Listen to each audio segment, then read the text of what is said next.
மனிதர்களே வாழ முடியாத பனி சூழ்ந்த இடமான அண்டார்டிகால இந்தியன் இரண்டாவது முறையா திறந்திருக்காங்க. அப்ப முதல் தடவை திறந்தாங்கன்னு பார்க்கலாம். 1984 இந்தியா தனது முதல் அஞ்சல் அலுவலகத்தை அண்டார்டிகால தக்ஷன் கங்கோத்ரி நம்ம இந்தியாவோட முதல் ஆராய்ச்சி நிலையம் அங்க அமைச்சது. ஆனா துரதிருஷ்டவசமா 1988 இருந்து 89 தக்ஷின் கங்கோத்ரி பனியில மூழ்கி பின்னர் நிறுத்தப்பட்டது. இந்த இடத்துல ஆராய்ச்சி மையம் எதனால தொடங்குனாங்க, என்ன காரணம்னு பார்க்கலாம். இந்தியாவும் அண்டார்டிகாவும் ஒன்னாதான் இருந்ததுன்னு சொன்னா நம்புவீங்களா? 25 மில்லியன் ஆண்டுகளுக்கு முன்னாடி இந்த ரெண்டும் பிரிஞ்சு அண்டார்டிகா தனி கான்டினென்ட்டா உருவாயிடுச்சு.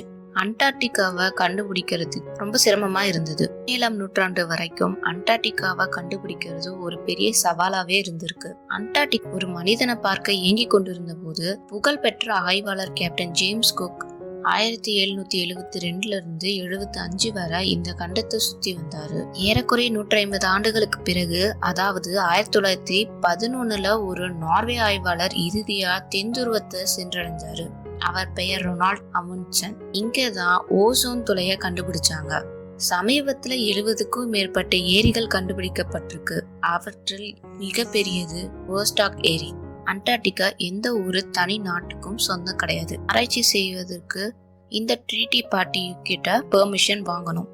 இந்த அண்டார்டிகா ஒப்பந்தம் எப்ப நடந்ததுன்னா 1959 வாஷிங்டன்ல கையெழுத்தானது. இந்த ஒப்பந்த தொடக்கத்துல 12 நாடுகள் தான் இருந்தது. இப்ப 50க்கும் மேற்பட்ட நாடுகள் உறுப்பினர்களா இருக்காங்க. இந்த ஒப்பந்தப்படி ராணுவ நடவடிக்கைகள், அணுவெடிப்பு, கனிம ஆய்வு மற்றும் கழிவுகள் அகற்றுவதை தடை செஞ்சு மற்றும் அறிவியல் ஆராய்ச்சி மட்டும்தான் இங்க நடக்கணும்னு சொல்லியிருக்காங்க. 1991 24 நாடுகள் இங்க எண்ணெய் மற்றும் பிற கனிம ஆய்வுகளை 2048 வரைக்கும் தடை செய்ய முடிவு செஞ்சிருக்காங்க. கிரீன் ஹவுஸ் வாயு மற்றும் ஓசோன் சிதைவு ஆகியவற்றுடன் சமீபத்துல உயர்ந்த கார்பன் அமிழ்வுகளும் ஒரு கவலையா உள்ளது. ஏன்னா இந்த பனிக்கட்டிகளை விரைவில் உருகுவதற்கு வழிவகுக்கும். அண்டார்டிகால உள்ள பனி உருகுனா கடல் மட்டம் தோராயமா 63 மீட்டர் உயரும். இது அனைத்து கடலோர நகரங்களையும் வெள்ளத்துல மூழ்கடிக்கும். கிட்டத்தட்ட 30 நாடுகள் அண்டார்டிகாவில வெவ்வேறு பகுதிகளில் 59 ஆராய்ச்சி நிலையங்களை உருவாக்கியிருக்காங்க. அர்ஜென்டினா மற்றும் ரஷ்யா 5க்கும் மேற்பட்ட ஆராய்ச்சி நிலையங்கள் நிறுவியிருக்கு. அண்டார்டிகால இருக்க மிகப்பெரிய ஆராய்ச்சி நிலையம் அமெரிக்காவால கட்டப்பட்ட மெக்மர்டோ ஆகும். இது 1000 ஆராய்ச்சியாளர்களுக்கு உணவளிக்கும் திறன் கொண்டது. ஷர்மேச்சர் ஹில்ஸ் இல்லைன்னா ஒயாசிஸ்ன்னு சொல்றது மற்றும் லார்ஸ்மேன் ஹில்ஸ் ஆகிய பனி இல்லாத சோலையில இந்தியா தனது 2 அறிவியல் ஆண்டு முழுக்கவும் ஆராய்ச்சி செய்யக்கூடிய ஆராய்ச்சி நிலையத்தை கொண்டிருக்கு. முதல் ஆராய்ச்சி நிலையமான தக்ஷின் கங்கோத்ரி ஒரு அண்டார்டிக் சம்மர் சீசன்லயே கட்டி முடிச்சாங்க. அதாவது அக்டோபர்ல இருந்து மார்ச் வரைக்கும். அப்பதான் பனி உறையும் நிலைமை இருக்காது. அப்போதைய PM இந்திரா காந்தி அவர்கள் இதை தொடங்க பெர்மிஷன் கொடுத்து இந்தியன் ஆர்மி மற்றும் நேவி போர்ஸ்கள் இங்க கட்டிடம் கட்ட உதவி செஞ்சு அவர்கள் தக்ஷின் கங்கோத்ரிய கட்டி முடிச்சாங்க. இங்க மெயின் பில்டிங், தங்குமிடம் போல பல அத்தியாவசிய தேவைகள் இருக்கும் விதமா கட்டியிருக்காங்க. தக்ஷின் கங்கோத்ரி 1984ஆம் ஆண்டு அமைக்கப்பட்டது. இதுதான் நாட்டினுடைய முதல் அறிவியல் தளமாய் இருந்தது. இங்கேதான் இந்திய நாட்டின் முதல் தபால் அலுவலகம். சுமார் 10,000 கடிதங்களை அஞ்சல் மூலமா அனுப்பப்பட்டு ரத்து செய்யப்பட்டன. 1988 இருந்து 89ஆம் ஆண்டுல தக்ஷின் கங்கோத்ரி கண்டத்துல பனிக்கட்டியால மூழ்கடிச்சதால அது செயலிழக்கப்பட்டது. மற்றும் ஜனவரி 26, 1990 அண்டார்டிகால இந்தியாவினுடைய மைத்ரி ஆராய்ச்சி நிலையம் தொடங்கினாங்க. அப்ப இங்க ஒரு புதிய அஞ்சல் அலுவலக கிளை கட்டப்பட்டது. 35 வருஷம் கடந்தும் இந்த அஞ்சலகம் தான் இந்தியாவுக்கு வெளியில இன்னும் செயல்பட்டுட்டு வந்துட்டு இருந்துச்சு. கடிதங்கள் மற்றும் அஞ்சல் அட்டைகள் ரத்து செய்வதற்காக மைத்ரி நிலையத்துக்கு தபால் நிலையத்துக்கு அனுப்புவாங்க. இப்ப இந்தியன் போஸ்ட் ஆபீஸின் அறிக்கைப்படி 2வது கிளையா அண்டார்டிகால 2012 உருவான பாரதி ஆராய்ச்சி நிலையத்துல அமைச்சிருக்காங்க. இப்போது ஒரு புதிய பின்கோடை யூஸ் பண்றாங்க. அது MH1718. இது பரிசோதனை நிலையில தான் இருக்குன்னு சொல்லியிருக்காங்க. அண்டார்டிகால இருக்க 2 ஆராய்ச்சி நிலையங்களான மைத்ரி மற்றும் பாரதி, இந்த ரெண்டுமே கோவா போஸ்டல் சர்வீஸ்க்கு கீழே வருது. இது சுமார் 3000 கிலோமீட்டர் தொலைவில் இருக்கு.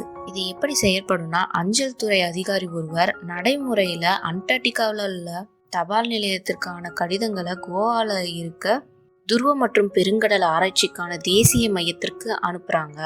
ஆராய்ச்சி தளத்துல கடிதங்களை ரத்து செய்யறதும் மற்றும் மீண்டும் கொண்டு வரப்பட்டு தபால் மூலம் திருப்பி அனுப்பப்படும். ரத்து செய்தல்னா முத்திரை அல்லது தபால் எழுது பொருள் மறுபயன்பாட்டிற்கு பயனற்றதுன்னு மற்றவங்களுக்காக வைக்கப்படுற குறிக்குது. பொதுவா இந்திய அஞ்சல் அலுவலகம் இந்திய எல்லைக்குள்ள செயல்படுது. அண்டார்டிகால கையெழுத்திட்டப்பட்ட ட்ரீட்டியின் ஒப்புதல் படியும் இந்தியாவின் இருப்பை உறுதிப்படுத்த ஒரு தனித்துவமான வாய்ப்பு வழங்குது. இது அறிவியல் ஆராய்ச்சி மற்றும் சுற்றுச்சூழலை பாதுகாப்பதில் இந்தியா உறுதிப்பாட்டை குறிக்குது. ராணுவ நடவடிக்கைகள் மற்றும் அணுசக்தி சோதனைகள் தடை செய்திருக்காங்க. மேலும் ராணுவ நடவடிக்கைகள் மற்றும் அணுசக்தி சோதனைகளை தடை செஞ்சிருக்காங்க. மேலும் அறிவியல் கண்டுபிடிப்பை வலியுறுத்துறதுக்காக இந்த வெளிநாட்டு நிலத்துல இந்திய தபால் அலுவலகம் இருப்பது ஒப்பந்தத்தின் உணர்வோட ஒத்து போகுது. இரண்டாவது கட்டப்பட்ட மைத்ரி 1988 ஆண்டு ஹெர்மெச்சர் சோலையில பனி இல்லாத பாறைகள் நிறைந்த பகுதியா தேர்ந்தெடுக்கப்பட்டு கட்டப்பட்டது. இது ஸ்டீலால அமைக்கப்பட்டிருக்கு. ஷெர்மெச்சருக்கு தெற்கு அமைஞ்சிருக்க மத்திய ட்ரோனிங் மவுண்ட் நிலத்துல உள்ள மிகப்பெரிய மலை சங்கிலியின் ஒன்றின் நுழைவாயிலாகவும் மைத்ரி செயல்படுது. இது கடல் மட்டத்திலிருந்து சுமார் 50 மீட்டர் உயரத்திலும் கரையிலிருந்து சுமார் 100 கிலோமீட்டர் தொலைவிலும் உள்ள ஒரு உள்நாட்டு நிலையமாகும். இந்த ஸ்டேஷன்ல ஒரு main building, fuel farm, fuel station, lake water pump house, summer camp, small containerized மாடியூல்ஸும் இருக்கு. மெயின் பில்டிங்ல என்னென்ன இருக்குன்னு regulated power supply, automated heating with hot and cold running water இருக்கு, இன்சினரேட்டர் டாய்லெட்ஸ் இருக்கு, cold storage, PA system, living, dining, lounge and containerized laboratory ஸ்பேஸும் இருக்கு. கம்யூனிகேஷனுக்காக இவங்க யூஸ் பண்றது சேட்டலைட் சேனல்ஸ். இது வாய்ஸ், வீடியோ அண்ட் டேட்டாவை இந்தியன் மெயின்லேண்டை கனெக்ட் பண்ணி பேசுறதுக்கு யூஸ் பண்றாங்க. அப்புறம் ஏன் போஸ்ட் ஆஃபீஸ் திறந்தாங்கன்னு கேக்குறீங்களா? ஆனா இதை அடிக்கடியெல்லாம் யாரும் கொண்டு வர முடியாது. ரொம்ப குறுகிய நாட்கள் மட்டும்தான் இந்த டிரான்சாக்ஷன் நடந்துட்டு இருக்கும். இப்பொழுதே 10,000க்கும் மேற்பட்ட லெட்டர்ஸ் போயிட்டு தான் வரும். இங்க நம்ம இந்தியாவின் 3வது ஆராய்ச்சி நிலையம் மைத்ரிக்கு கிழக்கே சுமார் 3000 கிலோமீட்டர் தொலைவில் இருக்கு. இந்திய அண்டார்டிக் திட்டத்தின் மூலமா ஆண்டு முழுவதும் அறிவியல் ஆராய்ச்சி நடவடிக்கை எளிதாக்கும் வகையில மிக சிறிய தடம் கொண்ட நிலையமா 18 மார்ச் 2012 அன்று தொடங்கப்பட்டது. இந்த ஸ்டேஷன்ல ட்வின் ஷேரிங் பேசிஸ்ல மெயின் பில்டிங்ல 47 பெட்ஸ் இருக்கு. அதோட 25 எமர்ஜென்சி ஷெல்டர்ஸும் இருக்கு. ஸோ மொத்தம் 75 கெப்பாசிட்டி இருக்கு. இந்த ஸ்டேஷன்ல ஒரு main building, fuel farm, fuel station, sea water pump house, ஒரு summer camp, number of small containerized மாடியூல்ஸும் இருக்கு. மெயின் பில்டிங்ல என்னென்ன இருக்குன்னு பார்ப்போம். Regulated power supply, automated heating and air conditioning with hot and cold running water இருக்கு, flush toilets இருக்கு, sauna, cold storage, PA system, நல்ல ஏஸ்தட்டிக்காக டிசைன் பண்ண living, dining, lounge and laboratory ஸ்பேஸும் இருக்கு. இவங்களும் இந்திய மெயின்லேண்டில் கம்யூனிகேட் பண்ணுறதுக்காக டெடிகேட்டட் சேட்டலைட் சேனல்ஸும் ப்ரொவைட் பண்ணியிருக்காங்க. தகவல் ஆச்சரியமாகவும் பயனுள்ளதாகவும் இருந்திருக்கும்னு நினைக்கிறேன். மறக்காமல் வீடியோக்கு லைக் பண்ணுங்கள், ஷேர் பண்ணுங்கள், சப்ஸ்கிரைப் பண்ணுங்கள். நன்றி.